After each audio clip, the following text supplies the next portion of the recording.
오늘 함께 나눌 말씀은 에스겔 2장 1절에서 8절 말씀입니다. 함께 본문 말씀을 읽겠습니다. 그가 내게 이르시되 인자야 내 발로 일어서라 내가 내게 말하리라 하시며 그가 내게 말씀하실 때에 그 영이 내게 임하사 나를 일으켜 내 발로 세우시기로 내가 그 말씀하시는 자의 소리를 들으니 내게 이르시되 인자야 내가 너를 이스라엘 자손 곧 패역한 백성 나를 배반하는 자에게 보내노라. 그들과 그 조상들이 내게 범죄하여 오늘까지 이르렀나니 이 자손은 얼굴이 뻔뻔하고 마음이 굳은 자니라. 내가 너를 그들에게 보내노니 너는 그들에게 이르기를 주 여호와의 말씀이 이러하시다 하라. 그들은 패역한 족속이라. 그들이 듣든지 아니 듣든지 그들 가운데에 선지자가 있음을 알지니라. 인자야 너는 비록 가시와 찔레와 함께 있으며 정갈 가운데에 거주할지라도 그들을 두려워하지 말고 그들의 말을 두려워하지 말지어다. 그들은 패역한 족속이라도 그 말을 두려워하지 말며 그 얼굴을 무서워하지 말지어다. 그들은 심히 패역한 자라. 그들이 듣든지 아니 듣든지 너는 내 말로 고할지어다. 너 인자야 내가 내게 이르는 말을 듣고 그 패역한 족속같이 패역하지 말고 내 입을 벌리고 내가 내게 주는 것을 먹으라 하시기로. 아멘. 고난 앞에서 다시 일어나는 방법. 여러분들은 요즘에 어떻게 살아가고 계신가요? 요즘에 코로나가 이제 많이 완화되면서 우리들의 삶이 자유로워져 보인 것도 있지만 실질적으로 뉴스뿐만 아니라 실질적으로 우리가 체감하기에 많은 분들이 정말 어려움을 겪고 있고 그리고 코로나 후유증이라고 할까요? 그런 것들에 대해서 벗어나지 못하고 또한 사업장의 문제, 가정의 문제, 그리고 개인의 문제가 확실히 코로나 이전보다 훨씬 심하고 어려움을 느끼고 있는 것을 확실히 체감하게 됩니다. 그런데 우리가 또 특히나 우리나라 사람들은 굉장히 똑똑해요. 굉장히 똑똑해서 내일 있을 거를 계획한다든지 아니면 그 다음에 있을 거를 어느 정도 플랜을 짜두고 그리고 거기에 대해서 스케줄을 정비를 합니다. 그러다 보면은 당연히 나의 삶에 대해서도 보게 되는 것이죠. 야, 과연 내 삶이 정말 이렇게 가도 되는 걸까? 또는 지금 이 삶이 정말 잘 가고 있는 건지 자꾸 생각이 드는 거예요. 그리고 나서 만약에 고난이 내 앞에 있다라고 하면은 고난 앞에서 생각보다 많은 사람들이 절망하고 미리 낙담하고 그리고 거기에 대해서 어려워하는 성도들도 정말 많이 있습니다. 여러분들은 정말 어떻게 지내고 계신가요? 정말 여러분들의 삶이 다 평탄하고 그리고 평안하신가요? 고난 앞에서 우리가 정말 기억해야 되는 것은 정말 우리가 그리스도인이라는 거예요. 하나님께서는 우리에게 고난을 주시지 않겠다라는 게 아니라 우리가 고난 속에서도 평화롭고 고난 앞에서도 절망하지 않고 우리가 그리스도인이기 때문에 다시 일어날 수 있는 힘과 능력을 내가 주겠다라고 분명하게 말씀하고 계십니다. 먼저 하나님께서 에스겔을 인자라고 불러주시는 장면이 나오게 됩니다. 이 호칭은 우리가 생각보다 사복음서에서 많이 보게 돼요. 누구한테 칭하죠? 바로 예수님께서 자신에게 인자는 이라면서 칭할 때가 많이 있습니다. 그런데 이 호칭은 에스겔을 제외하고 나면 구약 성서에서는 다니엘에게 한 번 사용이 돼요.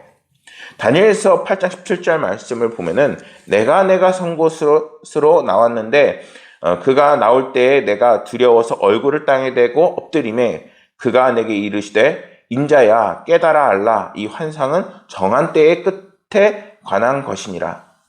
이렇게 성경은 말씀합니다. 여러분들 제가 이 말씀을 들려드렸는데 이 말씀을 좀 잘 기억해 보셔야 돼요.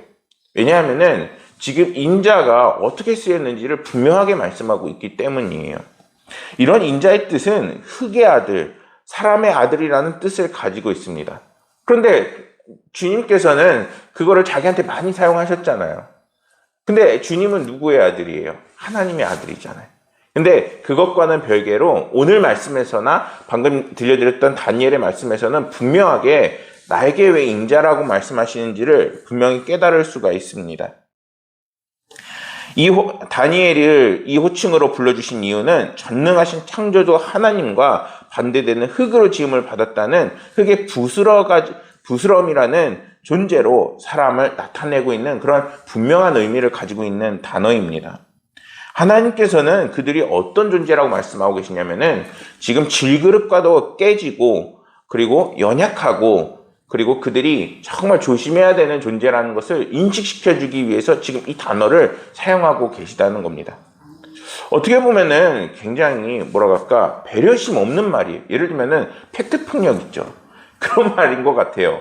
왜냐면은 나한테 얘기하는 거야. 동진아, 너는 정말 깨어지기도 쉽고 정말 흙의 부스럼으로 만들어졌어. 나한테 이렇게 얘기하면 얼마나 충격적이에요. 좀 이렇게 긍정적인 얘기를 해줘야 될 거 아니에요. 야, 넌 다이아몬드 같고 또 순금으로 만들어져서 정말 귀하게 쓰일 거야. 우리가 이런 이야기도 생각보다 많이 하잖아요. 근데 하나님께서는 오히려 우리가 정말 깨어지기 쉽다라고 지금 말씀하고 계시는 거예요. 그러면서 하나님께서는 에스겔에게 뭐라고 말씀하시느냐? 바로 뒷부분에 나오는 표현입니다. 내 발로 일어서라. 뭐라고 말씀하시죠? 일어서라 라고 말씀하고 계십니다. 에스겔은 하나님의 영광의 형상을 보게 되자 그 자리에 엎드릴 수밖에 없는 상황을 맞이하게 되는 장면이에요. 그는 이제 하나님의 영광의 그 위엄 앞에서 정말 설 수조차 없는 상황이었죠. 그런데 하나님께서는 엎드려 있는 에스겔에게 지금 일어나라고 말씀하고 계신 것이 이 말씀의 장면입니다. 이렇게 보면 에스겔이 개인의 황홀한 그런 뭔가 성령의 체험을 한 것처럼 보일 수 있는데, 그런데 이 말씀에는 그보다 더 큰 배경의 의미가 있습니다.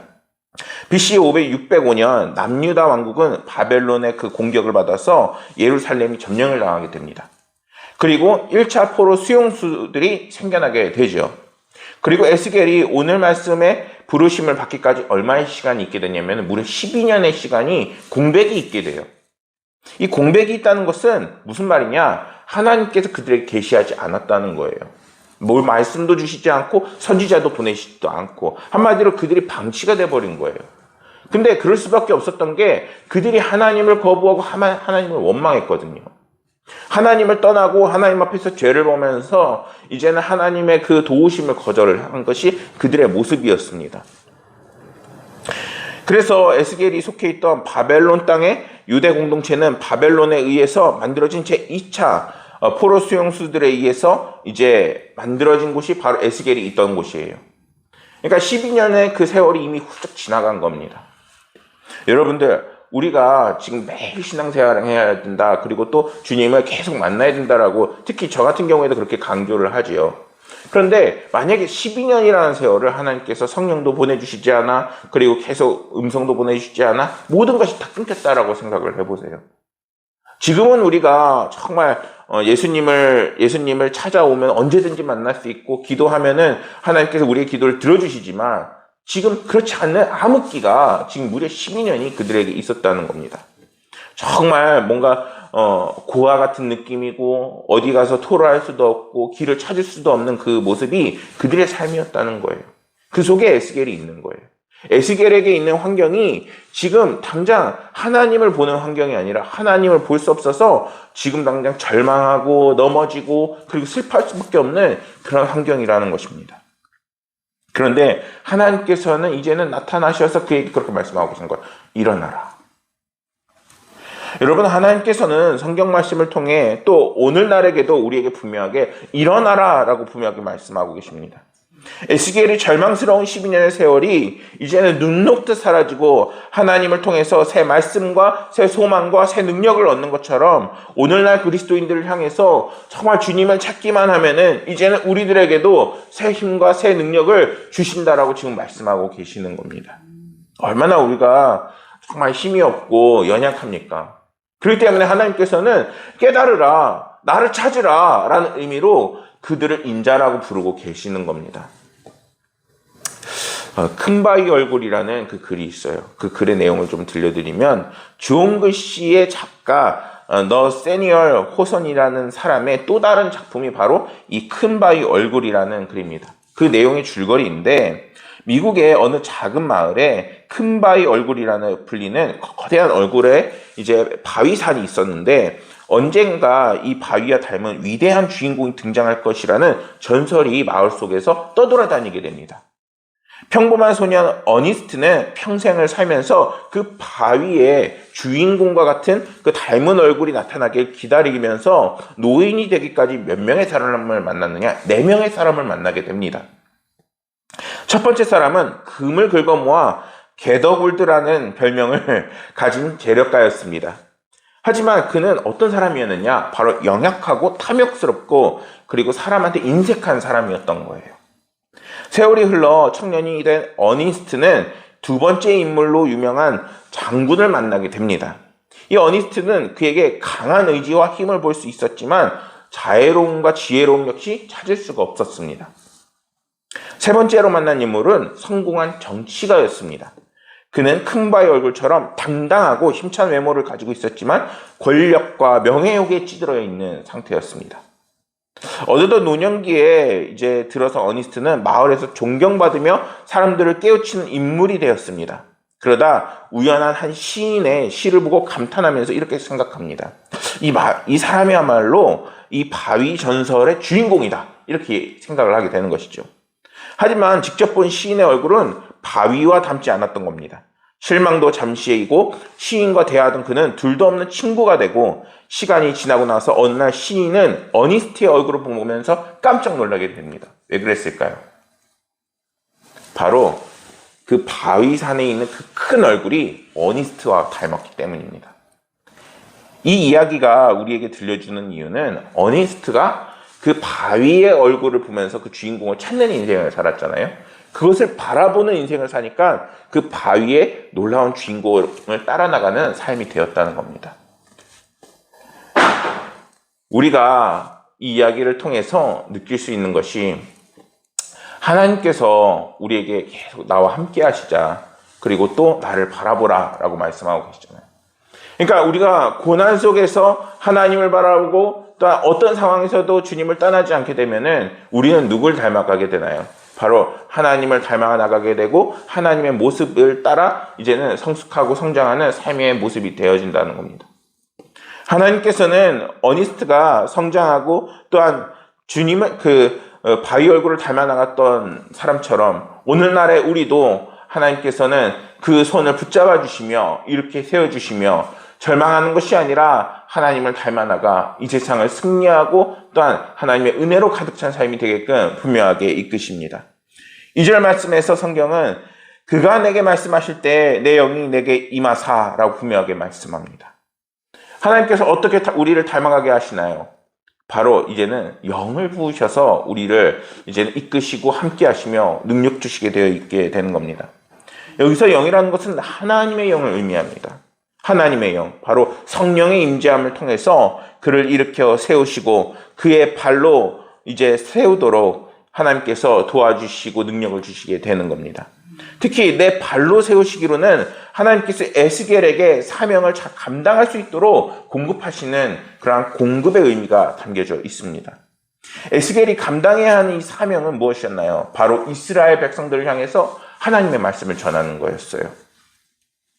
그런데 3절과 4절 말씀에서 그들이 어떤 사람인지가 나옵니다. 여러분들 이 말씀에 한번 주목해 보세요. 이스라엘 자손 곧 패역한 백성, 그리고 나를 배반한 자, 그리고 이 자손은 얼굴이 뻔뻔하고 마음이 굳은 자라고 지금 성경은 말씀하고 있습니다. 오늘날 우리의 모습은 어떤가요? 우리의 모습은 이것과 반대인가요? 우리는 패역한 백성이 아니고 또한 나를 주님을 배반한 자가 아니고 그리고 뻔뻔하게 내 고집과 나의 의지로 나아가는 그러한 삶이 아닌가요? 우리가 예수님을 믿는다 하지만 생각보다 내 뜻과 내 고집과 내 판단대로 나아갈 때가 훨씬 더 많지 않나요? 이스라엘 백성들은 하나님의 말씀을 듣지 않고 교만하면서 정말 벽창화 같은 모습을 지금 에스겔에게 보이게 되는 것입니다. 얼마나 막막했을까요? 복음을 전하는데 복음이 그들 마음에 심겨지지가 않아. 씨앗을 끊임없이 심는데 그들은 회개치 않아.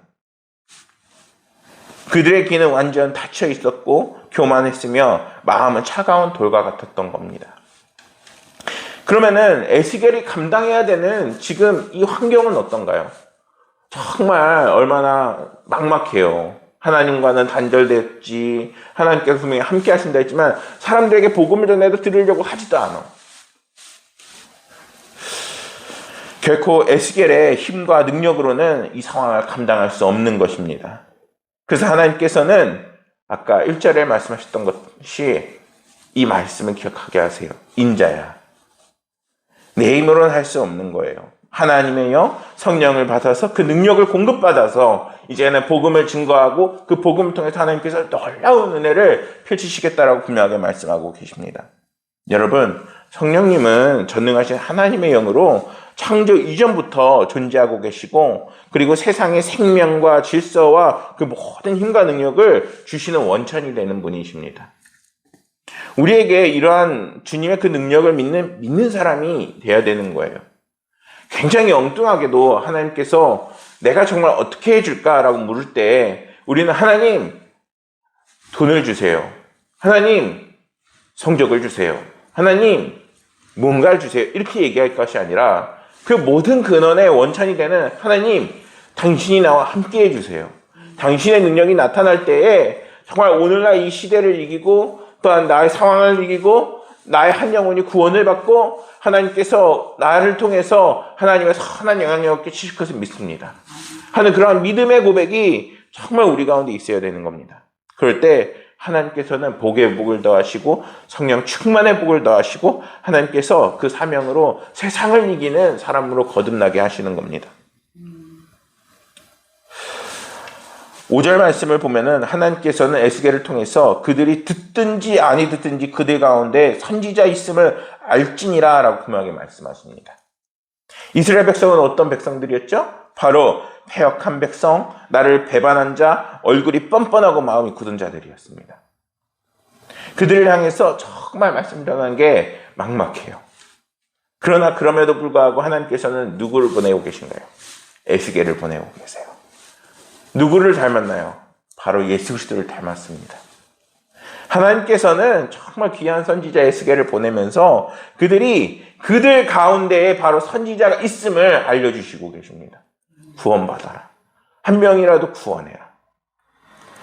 사실 이스라엘 백성들은 하나님의 심판을 받아서 바벨론에 끌려가 있는 상황인 거예요. 포로가 되어 징계를 받고 있는 상황입니다.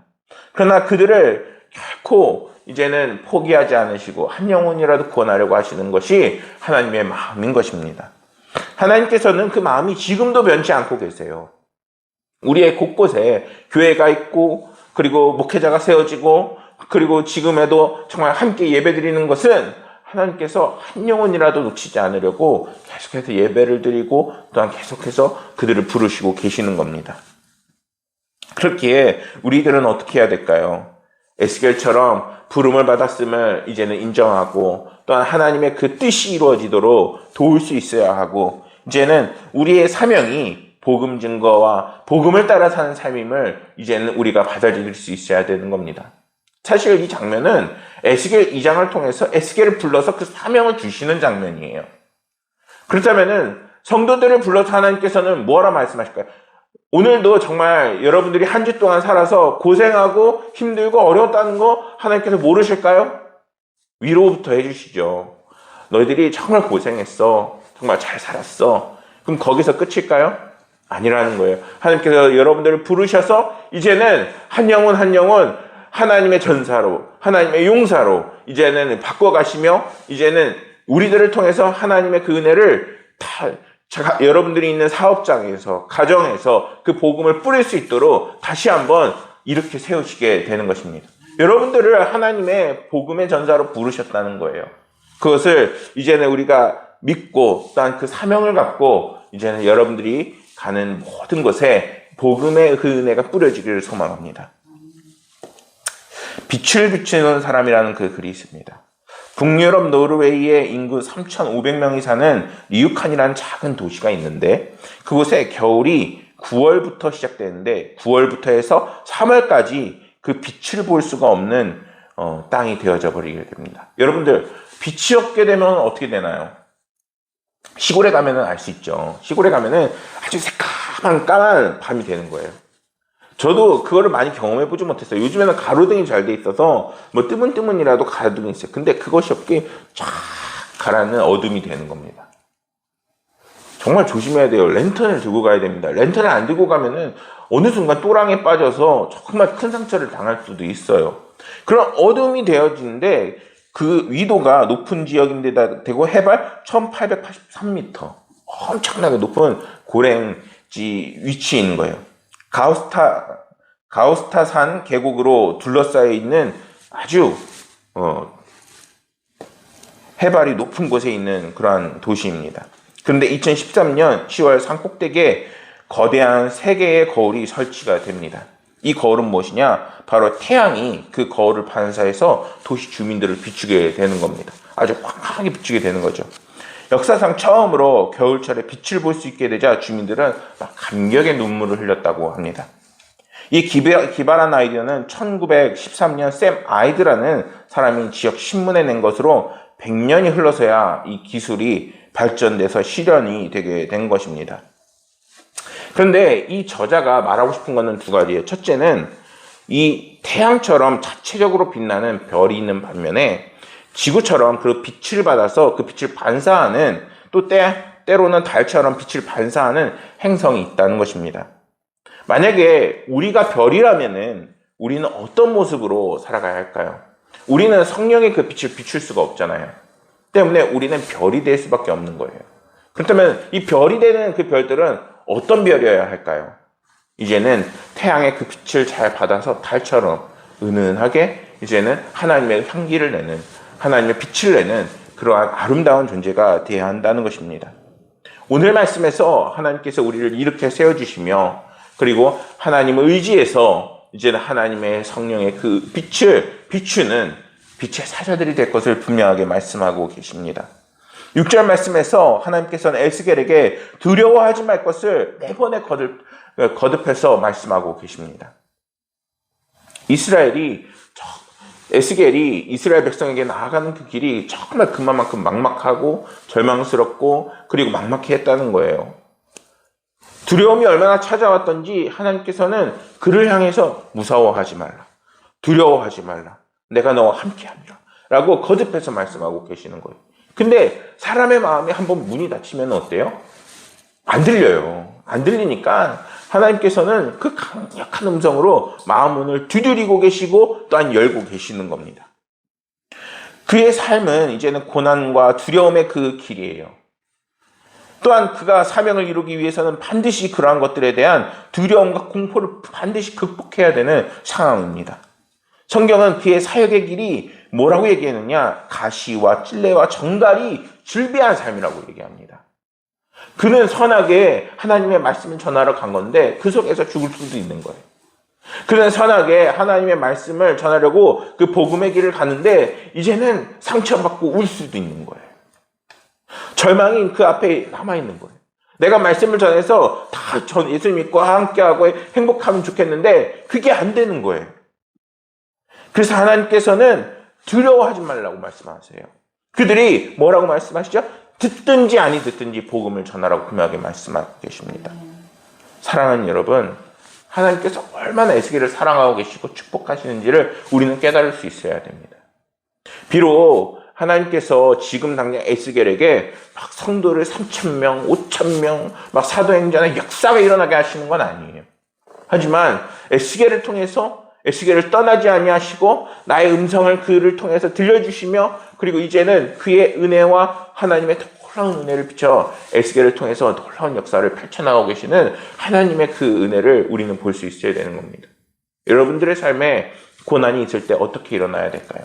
에스겔처럼 하나님의 그 능력을 받아서 하나님을 의지해서 이제는 하나님께서 우리의 지팡이가 되셔서 일어날 수 있어야 되는 겁니다.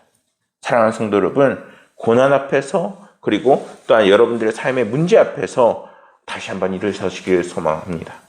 우리 모든 성도들도 에스겔처럼 정말 막막할 수 있어요. 하지만 주님께서 함께 하시면 결코 우리를 혼자 두지 않으시며 그리고 오히려 핍박당하고 어려울 때 하나님께서 더욱더 말씀을 주시고 때로는 성령을 부어주시고 사람을 붙여주시고 함께 하시게 될 것입니다. 에스겔이 세상의 유일한 주관자 되신 하나님을 바라보면서 승리할 수 있었던 것처럼 우리 성도님들이 그리고 또 제가 하나님을 바라봄으로 늘 승리하고 기쁨과 은혜가 넘치시기를 간절히 소망하겠습니다. 기도하시겠습니다. 은혜가 풍성하신 아버지 하나님, 오늘은 에스겔의 말씀을 통해서 하나님께서 우리에게 새 힘을 주시고 새 능력을 주시고 또한 일어서게 하게끔 늘 동행하심을 함께 나누었습니다. 아버지 하나님이여, 오늘날에도 절망하고 눈물을 흘리는 많은 영혼들이 있사오니 주님을 만나 하나님을 영접하고 하나님의 놀랍고 크신 은혜가 그들의 삶 가운데 펼쳐지게 하여 주옵소서. 하나님께서 놀라운 변화와 그리고 새 희망과 소망을 모든 성도들에게 주실 것을 믿으며 모든 말씀 우리 구주 예수 그리스도 이름으로 기도드렸습니다.